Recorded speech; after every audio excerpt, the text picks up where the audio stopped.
ప్రభువైన యేసుక్రీస్తు నామమున మరొక మారు శుభాభివందనాలు తెలియజేస్తూ ఉన్నా.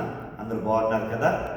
మన దేవుడు నమ్మదగిన వాడు కదా, ఆయన స్తుతిద్దామా? సర్వకృపానిధి అయిన మా పరలోకపు తండ్రి, నీకు వందనాలు చెల్లిస్తూ ఉన్నా. ఈ 2025 సంవత్సరము 2వ మాసములో నీ కృప ద్వారా మమ్మల్ని నడిపిస్తూ ఉన్నారు. నీ అభిషేకంతో నింపి నడిపిస్తూ ఉన్నారు. నీ ఆదరణ, నీ భద్రత మాకు అనుగ్రహించి నడిపిస్తూ ఉన్నారు. దేవా, మా యొక్క దేశంలో ఉన్న పరిస్థితులను, అయా మా చుట్టూ జరుగుతున్న పరిస్థితులు భయాందోళన కలుగజేస్తూ ఉన్నప్పటికీ నీ యొక్క సన్నిధిని, నీ ఎడబాటుని మాకు దూరం చేయక నాయన నిరంతరం మమ్మల్ని రక్షిస్తూ ఉన్న రక్షకుడా, నీకే ఘనత, కీర్తి, మహిమ, ప్రభావాలు చెల్లిస్తూ ఈ గ్రూప్లో నాయన యూట్యూబ్ ఛానల్ ఈ వాక్యాన్ని వింటున్న మా ప్రియ బిడ్డలందరినీ ఆన్ చేసి ఏకీభవించిన మా ప్రతి బిడ్డని అన్ని విషయాల్లో మీరు ఆశీర్వదించి సంతోష సమాధానంతో నింపమని అడుగుచు, స్తుతులకు యోగ్యుడైన దేవా, నీకే మహిమ ప్రభావాలు చెల్లించి యేసు నామములో పొంది ఉన్నాము తండ్రి, ఆమేన్. ప్రియమైనటువంటి దేవుని యొక్క సంగమా, ఈ ఉదయకాల సమయంలో దేవుని యొక్క వాక్యములో నుండి నిర్గమకాండము 30వ అధ్యాయము 6వ వచనాన్ని చదువుకొని వాక్య వెలుగులో మనం ముందుకు వెళ్దాం. సాక్ష్యపు మందసము వద్ద నుండి అడ్డతెర ఎదుట, అనగా శాసనముల మీది కరుణాపీఠమును ఎదుట నీవు దానిని ఉంచవలెను. అక్కడ నేను నిన్ను కలుసుకుందును, అక్కడ నేను నిన్ను కలుసుకుందును అనే మాట ఇక్కడ వ్రాయబడుతుంది. ఎక్కడ ఆ ప్లేసు, ఏమిటి ఆ ప్లేసు అంటే, ఈ 30వ అధ్యాయం నిర్గమకాండము మనం చదువుతూ ఉంటే దేవుడు ఒక వేదికని తయారు చేయమని చెబుతూ ఉన్నాడు. అది తుమ్మకరతో చేయబడిన వేదిక. ఆ వేదికకే దాన్నే ధూప వేదిక అని దానికి ఒక పేరు. ఇవి 2 రకాలుగా ఉన్నాయి. ఒకటి ఇత్తడి బలిపీఠం, బలిపీఠం కూడా వేదికని బలిపీఠం కూడా అని పిలుస్తారు కనుక ఇత్తడి బలిపీఠం అనేది ఉన్నది. రెండవది ఇక్కడ వ్రాయబడింది బంగారపు బలిపీఠం. ఈ 2 కూడా ప్రత్యక్ష గుడారంలో, ఒకటి ద్వారం దగ్గర ఉంటూ ఉన్నది, అది దహన బలి అర్పించడానికి, అది పాపులు చేరే ప్రదేశం. ఏ పాప అయినా కూడా అక్కడ జంతువుని తీసుకొచ్చి బలిని అర్పించే బలిపీఠం అది ఇత్తడి బలిపీఠమై ఉన్నది. రెండవది ఇది ఆ పరిశుద్ధ స్థలంలో ఉన్న బలిపీఠం.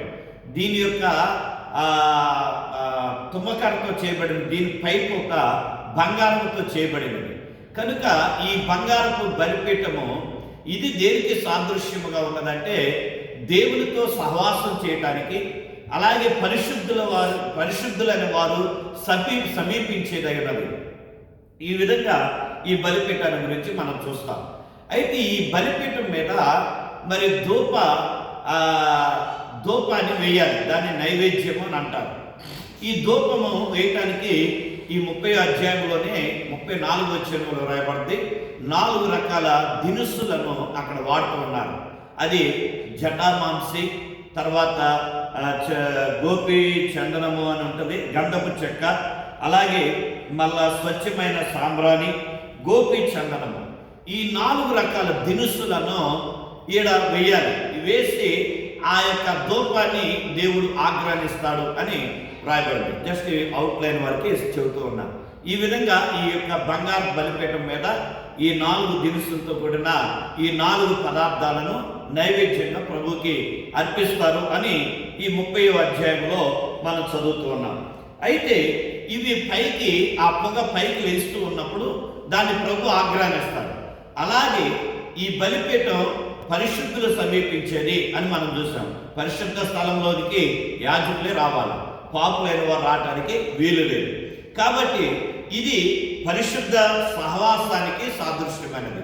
మరి యేసుక్రీస్తు వారు మన పాపాలను క్షమించి ఆయన రక్తంతో మన కడిగి మన కూడా పరిశుద్ధులుగా మార్చాడు. కనుక పరిశుద్ధులమైన మనం ప్రభువుని కలుసుకోవటానికి రావాలి. మరి ఎక్కడ కలుసుకుంటామో అందుకని అక్కడ రాయబడింది, అక్కడ నేను నిన్ను కలుసుకున్నాను. ఎక్కడ అది అంటే ప్రార్థన అనే బలిపీఠం దగ్గర ప్రభు మనల్ని కలుసుకుంటారు. ఏ వ్యక్తి అయితే ప్రార్థన చేయగలుగుతాడు, పరిశుద్ధుడిగా పిలువబడిన వాడు, రక్షణ పొందడానికి పిలువబడిన వాడు, ఎప్పుడైతే ప్రభుని వెంబడిస్తాడో, ప్రభుని ఆరాధిస్తాడో, ఆ వ్యక్తి నిరంతరము దేవుడితో సహవాసం చేస్తూ ఉన్నాడు కనుక ఆ వ్యక్తి దీవెన పొందుతాడు. అందుకనే ఈ 4 రకాల దినుసులు మనం చదువుతున్నాం. అయితే బైబిల్లో నుండి అదే విధంగా ప్రార్థనలో ఉన్న 4 రకాలను మీ ముందు తీసుకొస్తున్నాం. నెంబర్ 1, మొట్టమొదటిగా మనం చూస్తే లూకాసు వార్త 3వ అధ్యాయము, లూకాసు వార్త 3వ అధ్యాయం 21వ వచనాన్ని చదువుతున్నాం. ప్రజలందరూ బాప్తిస్మం పొందినప్పుడు యేసు కూడా బాప్తిస్మము పొంది ప్రార్థన చేయుచుండగా ఆకాశము తెరవబడి. ఆ తర్వాత మనం 5వ అధ్యాయం 16వ వచనం, 6వ అధ్యాయం 12వ వచనం కూడా లోకాల్లో చదివితే అక్కడ ఆయన ప్రార్థన చేయడానికి అరణ్యములోనికి వెళ్ళను అని, అలాగే ఆయన ఒంటరిగా ఆ కొండపై ఉండి ప్రార్థన చేశారని, ఇలాగే యేసుక్రీస్తు వారు ప్రార్థన చేస్తున్నట్లుగా రాయబడింది. అంటే ఈ ప్రార్థన ఎందుకు చేస్తున్నారు? ఆయన ఆధారపడుతున్నాడు తండ్రి మీద.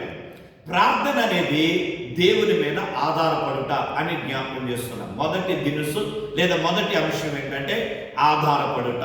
మనం దేవుని కలుసుకొని దేవుని మీద ఆధారపడాలి. దేవుడిని మనం ఎక్కడైతే కలుసుకుంటామో మనల్ని దేవుడు ఎక్కడైతే కలుసుకుంటాడో అది ప్రార్థనా స్థలం. ఆ ప్రార్థన దేవుని మీద ఆధారపడుట నేర్పిస్తూ ఉంటుంది. ఏ వ్యక్తి అయితే దేవుని మీద ఆధారపడతాడో, మన ఆదికాండం ప్రారంభంలో చూస్తే ఆదాము ప్రార్థన చేసినట్టుగా లేదు. అలాగే మరి ఇంకా అవ్వమ్మ కానీ, అలాగే మరి హేబేలు అర్పణిచ్చాడు, కయ్యను అర్పణిచ్చాడు. కయ్యను అర్పణ తృణీకరించబడి గడ్డిపై పడ్డాడు. హేబేలు మరి అర్థసాక్షి అయ్యాడు. ఆ తర్వాత షేతు పుట్టాడు. ఈ వ్యక్తి పుట్టిన తర్వాత ఆయనకు కొడుకు పుట్టాడు. ఆయనకి ఎనోషు అని పేరు పెట్టారు.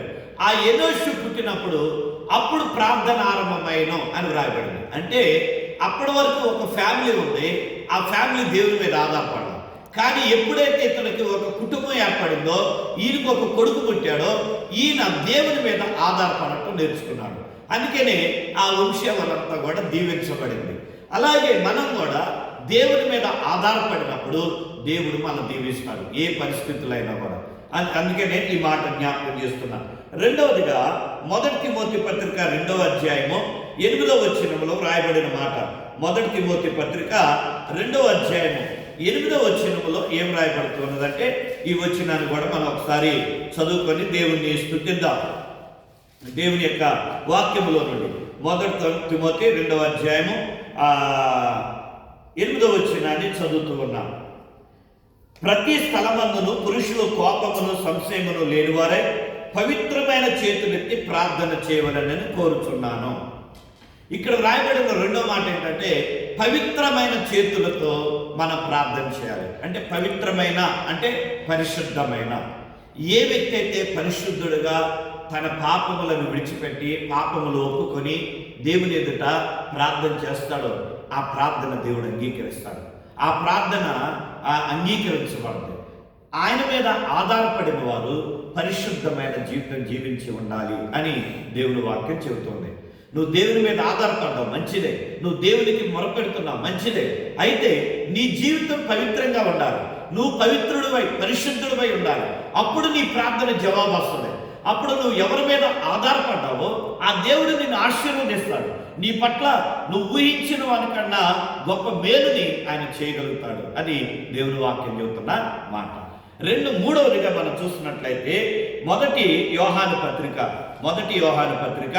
5వ అధ్యాయం మనకు తెలిసిన వాక్య భాగమే కదా, ఇది కూడా చదువుకున్నాం. అయినప్పటికీ మొదటి యోహాను పత్రిక 5వ అధ్యాయం 14వ వచనములో ఆయనను బట్టి మనకు కలిగిన ధైర్యము ఏదనగా ఆయన చిత్తానుసారంగా మనం ఏది అడిగిననో ఆయన మన మనవి ఆలకించునన్నదియే.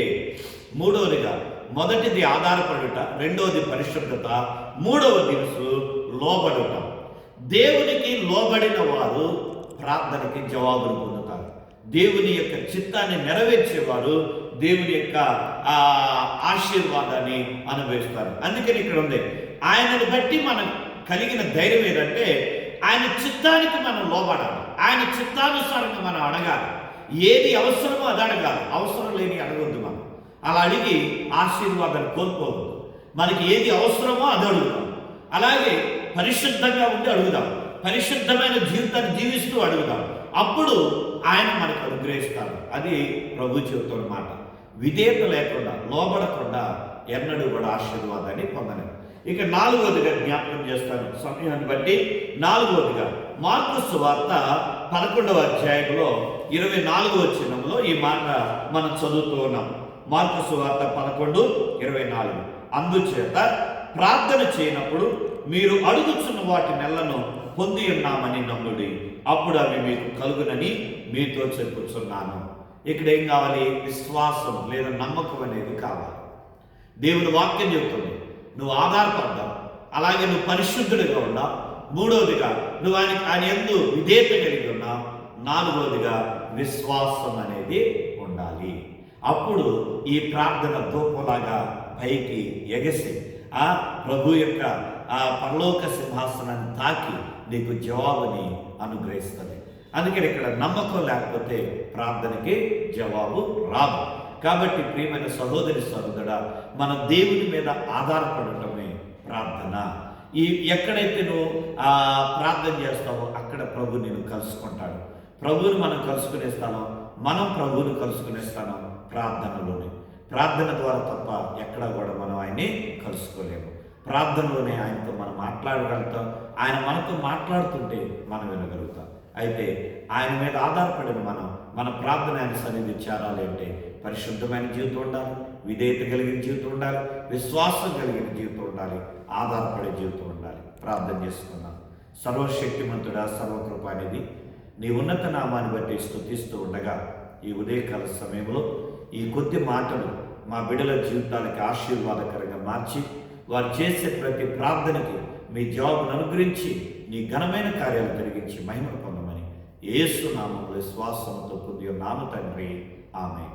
తండ్రి, కుమార, పరిశుద్ధాత్మ త్రియేక దేవుని సన్నిధి తోడై ఉండి అన్ని విషయాలు భద్రపరిచి దీవించి ఆయన రాకడికి ఆయత్తపరచును గాక. ఆమేన్. అందరికి వందనాలు. God bless.